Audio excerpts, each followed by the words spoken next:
Welcome back to Major Antonio's presentation of Sea Life in Nelson's Time by John Masefield.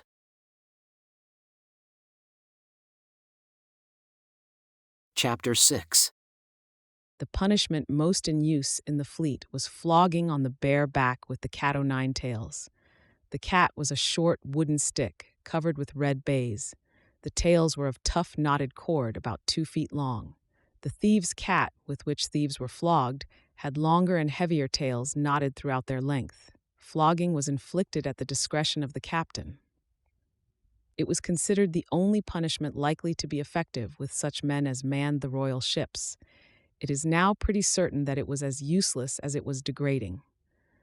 Lord Charles Beresford has said that, in those days we had the cat and no discipline. Now we have discipline and no cat.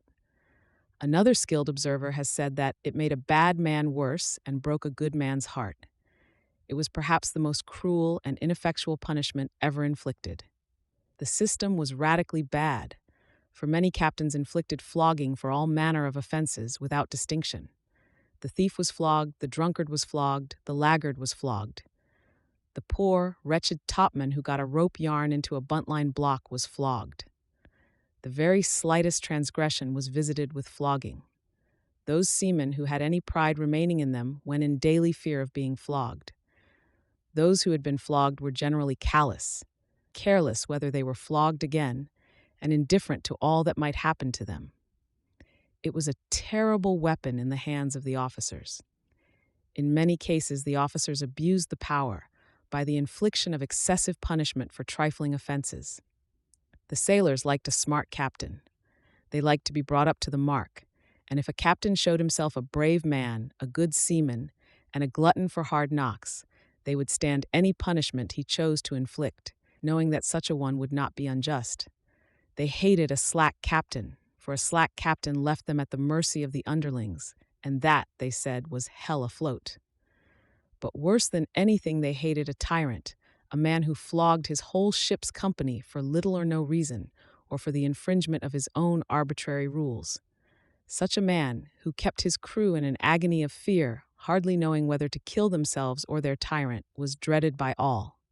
He was not uncommon in the service until the conclusion of the Great War. It was his kind who drove so many of our men into the American Navy. It was his kind who did so much to cause the mutinies at the Nore and Spithead, the loss of the Hermione frigate, and to some extent, the losses we sustained in the American War. Lastly, it was his kind who caused so many men to desert in defiance of the stern laws against desertion. That kind of captain was the terror of the fleet. We do not know what percentage of captains gave the lash unmercifully. Jack Nastyface tells us that of the 9 ships of the line he sailed aboard, only 2 had humane commanders. These 2 received services of plate from the sailors under their command at the paying off of their ships. The other 7, we are to presume, ranged from the severe to the brutal. After all, the cat was not essential to discipline. This was proved time and time again while it was most in use. There were, of course, stubborn, brutal, and mutinous sailors. A fleet so manned could not lack such men. When such men were brought before Lord Nelson, he would say, "Send them to Collingwood. He will tame them if no one else can." Lord Collingwood was the man who swore by the god of war that his men should salute a reefer's coat, even when it were merely hung to dry. Yet he didn't tame his men by cutting their backs into strips. He would have his whole ship's company in perfect order, working like machines, with absolute, unquestioning fidelity. But he seldom flogged more than 1 man a month and punished really serious offenses, such as drunkenness, inciting to mutiny, and theft with 6, 9, or at most a dozen lashes. His system tamed the hardest cases in the fleet, good men whom Lord St. Vincent would have flogged to death or sent to the yardarm. In conclusion, we may quote one of those who saw the last days of flogging. "My firm conviction is that the bad man was very little the better, the good man very much the worse.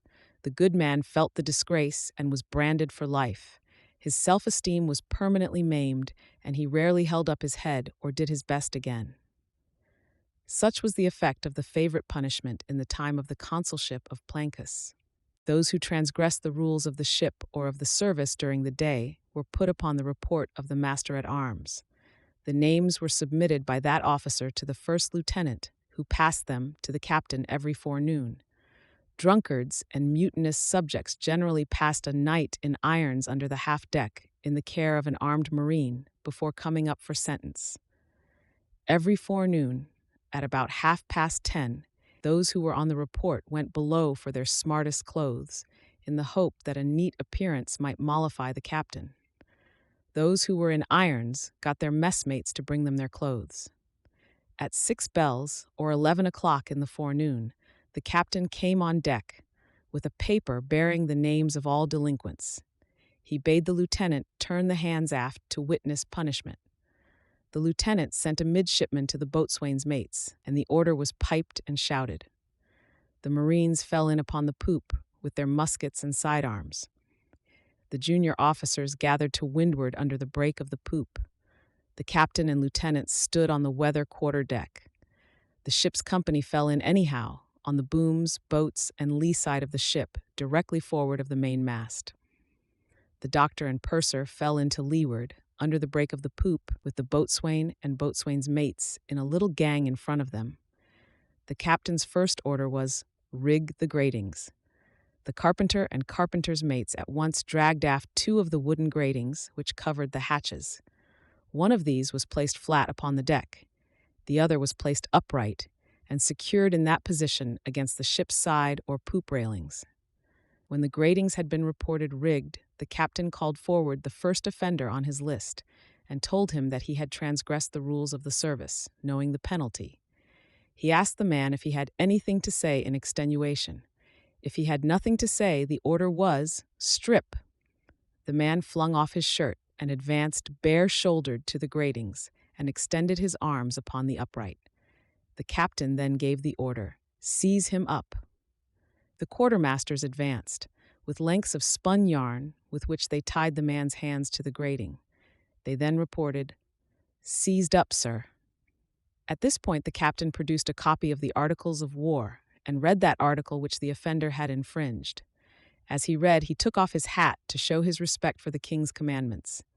Every man present did the same. While the article was being read, one of the boatswain's mates undid a red baize bag and produced the red-handled cat with which he was to execute punishment. At the order, "Do your duty," he advanced to the man at the grating, drew the cat tails through his fingers, flung his arm back, and commenced to flog with his full strength at the full sweep of his arm. He was generally a powerful seaman, and he knew very well that any sign of favoritism would infallibly cause his disrating if it did not subject him to the same torture. Some seamen could take a dozen, or, as they expressed it, get a red checked shirt at the gangway, without crying aloud. But the force of each blow was such that the recipient had the breath knocked clean out of him, with an involuntary "ugh." One blow was sufficient to take off the skin and to draw blood wherever the knots fell. 6 blows were enough to make the back positively raw. 12 blows cut deeply into it and left it a horrible red slough, sickening to look upon. Yet 3 dozen was a common punishment. 6 dozen lashes were counted as nothing. 300 lashes were very frequently given. Before a severe punishment, the sufferer's messmates used to bring him their tots of grog, saved up from supper the night before, so that he might at least begin his torture in blessed stupefaction. After a severe punishment, they took the poor mangled body down to the sick bay and left it there in the care of the surgeon. A body that had been severely lashed looked something like raw veal. It generally healed up, but for weeks after the punishment the sufferer's life was a misery to him, for reasons which may be read in the proper place, but which need not be quoted here. It may interest some people to know what the punishment felt like. A ruffian has left it on record that it was "nothing but an O and a few oh my gods, and then you can put on your shirt." It was more than that. A very hardy fellow may have found a dozen or so comparatively easy to bear. But when the lashes ran into the scores, it became a different matter. We will quote a poor soldier who was flogged in 1832 with a cat precisely similar to that used in the King's fleet. I felt an astounding sensation between the shoulders, under my neck, which went to my toenails in one direction and my fingernails in another, and stung me to the heart as if a knife had gone through my body. He came on a second time, a few inches lower, and then I thought the former stroke was sweet and agreeable compared with that one. I felt my flesh quiver in every nerve, from the scalp of my head to my toenails. The time between each stroke seemed so long as to be agonizing, and yet the next came too soon. The pain in my lungs was more severe, I thought, than on my back. I felt as if I would burst in the internal parts of my body. I put my tongue between my teeth, held it there, and bit it almost in two pieces. What with the blood from my tongue and my lips, which I had also bitten, and the blood from my lungs, or some other internal part, ruptured by the writhing agony, I was almost choked and became black in the face. Only 50 had been inflicted, and the time since they began was like a long period of life. I felt as if I had lived all the time of my real life in pain and torture, and that the time when existence had pleasure in it was a dream, long, long gone by. Another man, who saw a good deal of flogging in his time, has told us that after the infliction of 24 lashes, the lacerated back looks inhuman. It resembles roasted meat burnt nearly black before a scorching fire. The later blows were not laid on less heartily than the first. The striker cleaned the tails of the cat after each blow, so that they should not clog together with flesh and blood, and thus deaden the effect. A fresh boatswain's mate was put on to flog after each 24. Some captains boasted of having left-handed boatswain's mates who could cross the cuts made by the right-handed men. For striking an admiral, a commodore, captain, or lieutenant, or for attempting to escape, no matter what provocation may have been given, the most lenient punishment inflicted was flogging through the fleet. The man was put into the ship's longboat and lashed by his wrists to a capstan bar. Stockings were inserted between the wrists and the lashing to prevent him from tearing the flesh off in his agonies. The other boats of the ship were lowered, and each ship in the harbor sent a boat manned with marines to attend the punishment. The master-at-arms and the ship's surgeon accompanied the victim. Before the boat cast off from the ship, the captain read the sentence from the gangway. A boatswain's mate then came down the ladder and inflicted a certain number of lashes on the man. The boat then rowed away from the ship, to the sound of the half-minute bell, the oars keeping time to the drummer who beat the rogue's march beside the victim. The attendant boats followed, in a doleful procession, rowing slowly to the same music. On coming to the next ship, the ceremony was repeated, after which the poor man was cast off and covered with a blanket, and allowed to compose himself. He received a portion of his torture near each ship in the port, until the sentence was completed. If he fainted, he was plied with wine or rum, or in some cases taken back to the sick bay of his ship to recover. In the latter case, he stayed till his back had healed, when he was again led out to receive the rest of the sentence. After he has been alongside of several ships, says Jack Nastyface, who often saw these punishments, his back resembles so much putrefied liver. Those who lived through the whole of the punishment were washed with brine, cured, and sent back to their duty. But the punishment was so terrible that very few lived through it all. Joshua Davis tells us of a corpse being brought alongside, with the head hanging down and the bones laid bare from the neck to the waist. There were still 50 lashes due to the man, so they were given to the corpse, at the captain's order. Those who died during the infliction of the punishment were rowed ashore and buried in the mud below the tide mark without religious rites. Those who survived such fearful ordeals were broken men when they came out of the sick bay. They lived but a little while afterwards, in a nervous and pitiful condition, suffering acutely in many ways. It is said that those who were flogged through the fleet were offered the alternative of the gallows. A man caught thieving was generally set to run the gauntlet. The members of the ship's crew formed into a double line right round the main or spar deck. Each man armed himself with 3 tarry rope yarns, which he twisted up into what was called a niddle or nettle, knotted at the end and about 3 feet long. The thief was stripped to the waist and brought to one end of the line. The master-at-arms stood in front of him with a drawn sword pointing to his breast. 2 ship's corporals stood close behind him with drawn swords pointing to his back. If he went too quickly or too slowly, the sword points pricked him. When he was placed in position at the end of a line, a boatswain's mate gave him a dozen lashes with the thieves' cat. He was then slowly walked or dragged on a grating through the double line of men, who flogged him with their nettles as he walked past them. When he arrived at the end of a line, a boatswain's mate gave him another taste of the thieves' cat and either started him down another line or turned him back by the way he had come. It was very cruel punishment, for it flayed the whole of the upper part of a man's body, not omitting his head. After running the gauntlet, the man went into hospital to be rubbed with brine and healed. He was then sent back to his duty, without a stain upon his character. He had purged his offense. It was never again mentioned by his shipmates. Those who contradicted an officer, or appeared to contradict him, by answering back, however respectfully, were punished by gagging. The lieutenants had no power to flog, but they had power to inflict minor punishments. Gagging was one of those they inflicted on their own initiative. The offender was brought to the rigging or to the bitts with his hands tied behind him. An iron marline spike was placed across his mouth, between his teeth like a bit. The ends were fitted with spun yarn, which was passed round the head and knotted there to keep the iron in position. With this heavy piece of iron in his mouth, the man had to stand till his mouth was bloody, or till the officer relented. If a man displeased an officer at any time, he was often punished on the spot by a boatswain's mate. The officer would call a boatswain's mate and say, "Start that man."